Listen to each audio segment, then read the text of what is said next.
प्रिय साथियों, मैं डॉक्टर समय सिंह मीना, सहायक आचार्य संस्कृत, वीर वीरमदेव राजकीय स्नातकोत्तर महाविद्यालय, जालौर, राजस्थान से मेरे यूट्यूब चैनल संस्कृताध्ययनम में आप सभी का हार्दिक स्वागत। आज के इस वीडियो में हम महाकवि कालिदास द्वारा विरचित नाटक अभिज्ञान शाकुंतलम के जो 7वां अंक है उसके 16वें पद्य से आगे अध्ययन करेंगे। इससे पहले वाले वीडियो में हम देखते हैं कि राजा दुष्यंत देवासुर संग्राम में भाग लेकर के जब वापस अपनी राजधानी की ओर इंद्र के सारथी मातली के साथ लौटते हैं तो रास्ते में मारीच ऋषि का आश्रम आता है और राजा उस आश्रम को देख करके महर्षि मारीच के दर्शन करने की उत्सुकता मातली के समक्ष रखते हैं। और जब वे आश्रम में प्रवेश करते हैं तो मातली उनको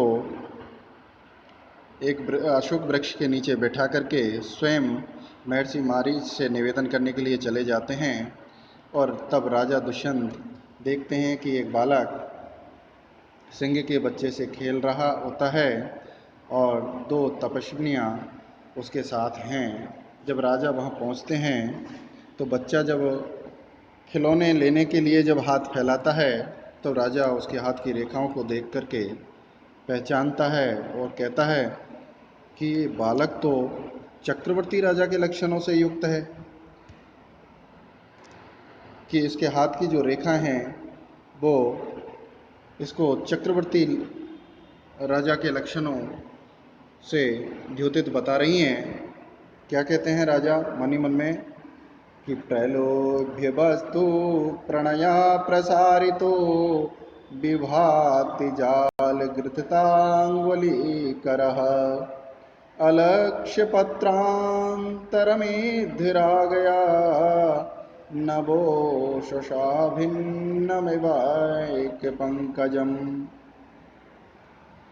कि प्रलोभ्य वस्तु, प्रलोभ्य यानी चाही गई, लुभाने योग्य वस्तु कि प्रणया से प्रेम करने के कारण, इच्छा के कारण प्रसारितो फैलाया गया, अर्थात अब आकर्षक वस्तु के प्रति, लुभावनी वस्तु के प्रति प्रेम के कारण फैलाया गया, जो फैलाया गया। और जाल ग्रथिता, जाल के समान गुथी हुई हैं जिसकी अंगुली, अर्थात जिसकी उंगलियां बिल्कुल सटी हुई हैं, पास पास स्थित हैं, ऐसे उंगलियों वाला करह यानी अश्य करह यानी उस बालक का जो ये करह यानी जो हाथ है वो इद्ध रागया, इद्ध यानी अत्यधिक रागया यानी लालिमा से युक्त है, विशिष्ट लालिमा से युक्त ऐसा प्रतीत हो रहा है जैसे नवो शशा, नव उषा, नवीन उषा काल के कारण भिन्नम विकसित किए गए, किंतु अलक्ष्य पत्रांतरम, किंतु अलक्ष्य यानी नहीं दिखाई दे रहा है जिसका पत्रों के पुष्प दल के अंदर का भाग, ऐसे पंकजम एव कमल के समान जो हाथ है वो विभाति प्रतीत हो रहा है, सुशोभित हो रहा है। अर्थात प्रलोभ्य वस्तु के प्रति प्रेम के कारण इस बालक के द्वारा जो फैलाया हुआ और जाल के समान जिसमें उंगलियां गुथी हुई हैं, अर्थात उंगलियां बिल्कुल पास पास सटी हुई हैं, ऐसा ये इस बालक का जो हाथ है उसी प्रकार सुशोभित हो रहा है जैसे नवीन उषा काल के कारण विकसित और जिसके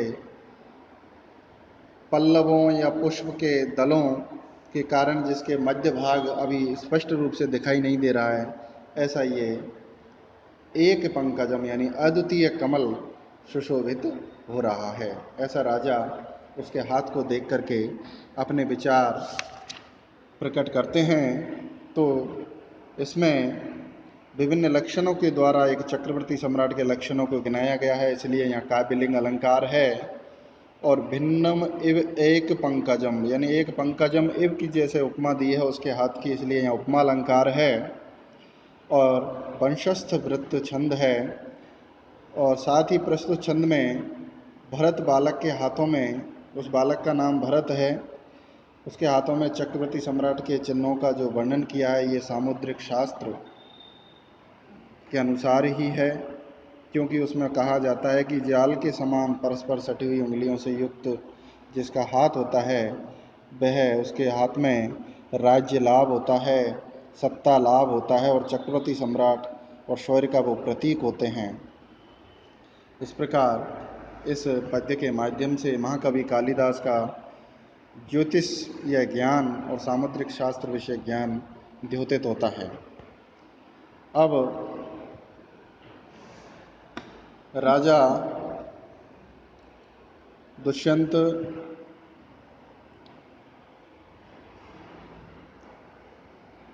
जो दोनों तपस्विनियां उस बालक को खिला रही थी उनके वार्तालाप को सुनते हैं और राजा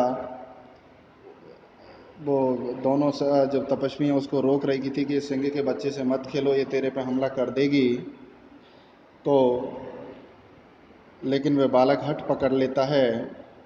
तो उस हटीले बालक को के प्रति राजा अत्यधिक आकर्षित होता है और उसको देख करके अपने मनोभाव इस प्रकार व्यक्त करते हैं। क्या कहते हैं कि आलक्ष्य दंत मुकुलान निमित्त हासैरव्यक्त वर्ण रमणीय वचा प्रवृत्ति अंकाशय प्रणयनिनस्तनयान् वहन्तो धन्यास्तदंगरजसा मलनी भवन्ति। राजा कहता है,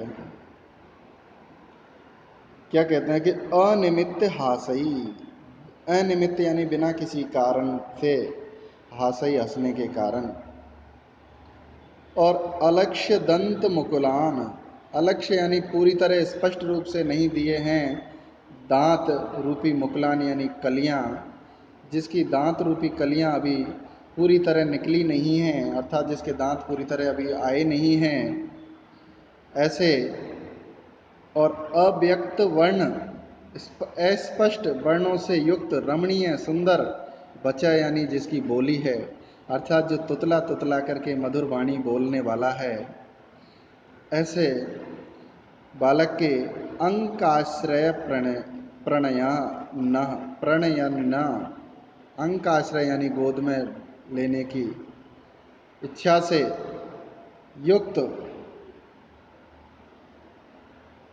तनयान बहनता, तनयान यानी पुत्रों को, बहनता यानी ढोने वाले अर्थात अपनी गोद में बिठाने वाले, ऐसे लोग धन्या धन्य हैं, भाग्यवान हैं कि तदंग रजसा, कि उस बच्चे के मिट्टी में खेलने से उसके शरीर पर लगी हुई रजसा यानी धूल के कारण वो मलिनी भवंती, वो मलिन होते हैं। अर्थात ऐसे लोग सौभाग्यशाली हैं जिनके इस प्रकार का बच्चा है, छोटा अबोध बच्चा, जिसके जो बिना किसी कारण से हंसता रहता है, जिसके दांत अभी पूरी तरह निकले नहीं हैं, जिसके कारण वह तुतला तुतला करके मधुर वाणी में बोलता है, ऐसे बालक को गोद में लेने की इच्छा वाले से युक्त और ऐसे तनयान यानी पुत्रों को बहनता अपनी गोद में बिठाने वाले ऐसे लोग धन्या धन्य हैं कि वो ऐसे बच्चे के शरीर की धूलि से मलिन होते हैं। अर्थात ऐसा जो सौभाग्य है वो बिरले व्यक्तियों को ही मिलता है। यहाँ पर इस पद्य के माध्यम से राजा की जो निसंतानता है वह उसको अत्यधिक व्यामूढ़ करती है। यहाँ पर राजा का संतान के प्रति व्यामोह द्योतित किया है, क्योंकि राजा ने के माध्यम से कवि ने किसी भी निसंतान व्यक्ति की मनोव्यथा तथा औरत संतान के प्रति आसक्ति को स्पष्ट किया है। साथ ही महाकवि कालिदास ने मानव प्रकृति का निरीक्षण तथा बाल स्वभाव का सुंदर परिचय यहाँ उपस्थित किया है। साथ ही बालक का मनोहारी और स्वाभाविक वर्णन के कारण स्वभावोक्ति अलंकार है। और उन ऐसे बच्चों से युक्त माता पिताओं की प्रशंसा करने के कारण अप्रशंसा अलंकार है और बसंत तिलका छंद की मधुर छटा इस पद्य में स्थित है। अब जब उस बच्चे से सिंह के बच्चे को छुड़ा नहीं पाती है, तपस्विनी तब वे अपनी सहायता के लिए इधर उधर देखती है कि कोई ऋषि कुमार है क्या। तब उन्हें पास में राजा दुष्यंत दिखाई देते हैं और उनसे कहते हैं कि हे भद्रमुख, आप आओ और इसकी बच्चे के हाथ की पकड़ से इस सिंह बच्चे को छुड़ाइए। तो राजा उनके पास पहुंचते हैं और उस बच्चे से मुस्कुरा करके कहते हैं कि हे महर्षि पुत्र,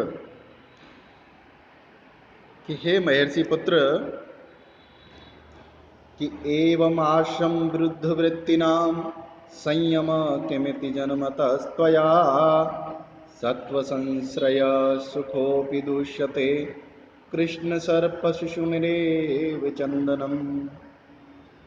कि एवं यानी इस प्रकार आश्रम वृद्ध वृत्तिना, आश्रम के विपरीत आचरण करने के कारण, अर्थात आश्रम में किसी भी प्राणियों को आपस में सताया नहीं जाता, लेकिन आप तो सता रहे हो सिंह शिशु को। और त्वया तेरे द्वारा जन्मता जन्म से ही संयम सत्व संश्रय सुखो, प्राणियों को जो आश्रय देने का जो सुख भाग है, ऐसा उनको जो संयम भाव है वह आपके द्वारा उसी भांति दूषित किया जा रहा है।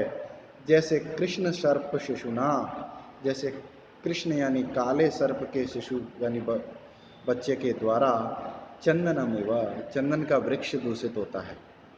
अर्थात जिस प्रकार कृष्ण सर्प के बच्चे के द्वारा चंदन के वृक्ष दूषित किया जाता है, ठीक वैसे ही आप आश्रम की मर्यादा, प्राणियों के प्रति प्रेम भाव के विपरीत आचरण कर रहे हो। अर्थात आप अभी बचपन से ही इस तरह का आचरण करके इस आश्रम के विरुद्ध व्यापार क्यों कर रहे हो, इस प्रकार राजा उस बालक को संबोधित करते हुए कहते हैं। तो यहाँ पर राजा उस बच्चे को देखकर उसके बाल पराक्रम के प्रति अनुरक्त है।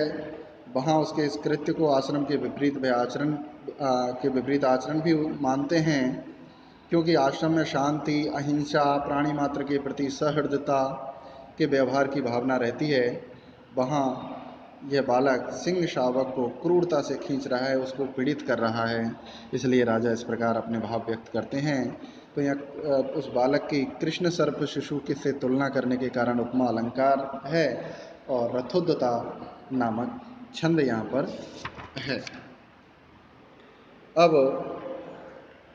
जब राजा उसको ऋषि कुमार कहकर के संबोधित करते हैं, तब एक तापसी कहती है कि भद्रमुख, यह ऋषि कुमार नहीं है। तब राजा उस तापसी से कहते हैं कि मैंने तो इसके यहाँ आश्रम में रहने के कारण ऐसा अनुमान लगाया था। तो लेकिन जब राजा उस बालक को स्पर्श करते हैं तो उन्हें बहुत ही सुखदायक अनुभूति होती है। और किस प्रकार की अनुभूति वे मनी मन महसूस करते हैं, राजा मनी मन कहते हैं, क्या कहते हैं कि अनेन कस्यापि कुलांकुरेण स्पृष्टस्य गात्रेषु सुखं ममैवं कामनिवृत्तिं चेतसि तस्य कुर्यात् यस्यायमंकात् कृतना प्ररूढ़। कश्य अपि किसी भी कुल अंकुरेना, किसी भी वंश के अंकुर स्वरूप, अनेना इस बालक के द्वारा, गात्रेषु स्पृष्टस्य मेरे शरीर के अंगों का स्पर्श करने के द्वारा, स्पर्श करने होने पर, एवं इस प्रकार का सुखम मम यानी मेरा, एवं यानी इस प्रकार का सुखम यानी जब सुख मुझे मिल रहा है, तो यस्य जिसके कृतिना, जिस पुण्यशाली, कृतिना यानी पुण्यशाली व्यक्ति के अंकात यानी गोद से अयम यह बालक प्ररूढ़ा उत्पन्न हुआ है, अर्थात जिसकी कोख से यह बच्चा उत्पन्न हुआ है, तस्य चेतसी उसके हृदय में ये काम निवृत्तिम, काम यानी कितनी, निवृत्तिम यानी शांति को कुर्यात करता होगा, अर्थात कितना सुख उसको प्रदान करता होगा। जब मुझे इसके स्पर्श मात्र से इतना सुख मिल रहा है, तो जिस कुल का ये अंकुर है और जिसकी ये गोद से उत्पन्न हुआ है, उसको ये कितनी सुखानुभूति प्रदान करता होगा, अर्थात अद्भुत सुख उसको मिलता होगा जो शब्दों में बयान नहीं किया जा सकता। तो इस प्रकार यहाँ पर कुलांकुर शब्द के द्वारा रूपक अलंकार तथा काम निवृत्तिम के द्वारा अर्थापत्ति अलंकार है, साथ ही उपजाति छंद है। इस पद्य में राजा जो शिशु को स्पर्श कर रोमांचित हो जाता है, उसके स्पर्श से उसे सुखानुभूति हुई, जिससे उसका पितृत्व झलकने लगा। निसंतान तथा सहृदय व्यक्ति के लिए अनुभूति स्वाभाविक है, यथार्थ होती है। प्रत्येक व्यक्ति और संतान के सुख का भूखा होता है। कालिदास इस पद्य के माध्यम से यही द्योतित करना चाहते हैं, इसी बात की ओर संकेत करना चाहते हैं। अब तापसी उस दोनों एक दूसरे को देखते हैं कि आश्चर्यम आश्चर्यम, तो वो कहती है कि आर्य के में ऐसा क्या आश्चर्य हो गया। तब तापसी कहती है कि इस बालक की जो आकृति है, जो चेहरे की बनावट है, वो बिल्कुल आपके जैसी है। हम आप दोनों को देख करके बड़े अचंभे में पड़ गए हैं। तब राजा उस बालक को प्यार करते हुए कहते हैं कि यदि ये मुनि कुमार नहीं है तो इसका वंश क्या है। तब एक तपस्विनी कहती है कि इसका पुरु वंश है। तो राजा फिर मन में सोचता है कि क्या ये काम है, ये तो मेरे ही वंश का व्यक्ति है, ये मेरे ही वंश का बच्चा है और इसकी आकृति भी मेरी ही जैसी है।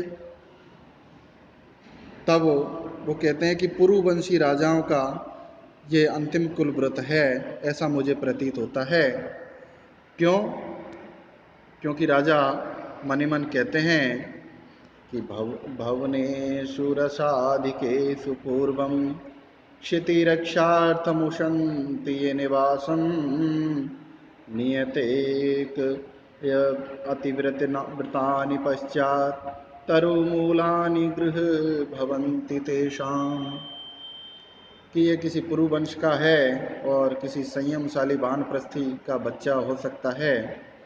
क्योंकि पूर्वम यानी पहले, ये यानी जो पुरुवंशी राजा लोग यौवन अवस्था में क्षिति रक्षार्थम, पृथ्वी की रक्षा के लिए रसाधुकेशु यानी अत्यधिक भोग विलासों से युक्त परिपूर्ण भवनेषु यानी भवनों में उशंति यानी निवास करते हैं, और पश्चात इसके बाद तेषाम यानी उनका नियत एक यति व्रतानी, उसके उपरांत यानी वृद्धावस्था में एकमात्र नियत एक यति व्रतानी, एकमात्र यति का पद भेद भी मिलता है, पतिव्रतानी भी मिलता है। तो एकमात्र पतिव्रता व्रत को धारण करती हुई ऐसे पत्नी के साथ तरु मूलानी, जो वृक्षों की जो जड़ होती हैं, वृक्षों के नीचे उनके गृही भवंती, घर हो जाते हैं। अर्थात वृद्ध अवस्था में वे वानप्रस्थ आश्रम में वृक्षों के मूल भाग को अपना निवास स्थान बना लेते हैं। ऐसा पुरुवंशी राजाओं का चरित्र रहा है। तो यहाँ पर महाकवि कालिदास ने पुरुवंश की जो पारिवारिक जीवन पद्धति है तथा आश्रम व्रत के अनुकरण की जो व्यवहारिकता है उस पर प्रकाश डाला है।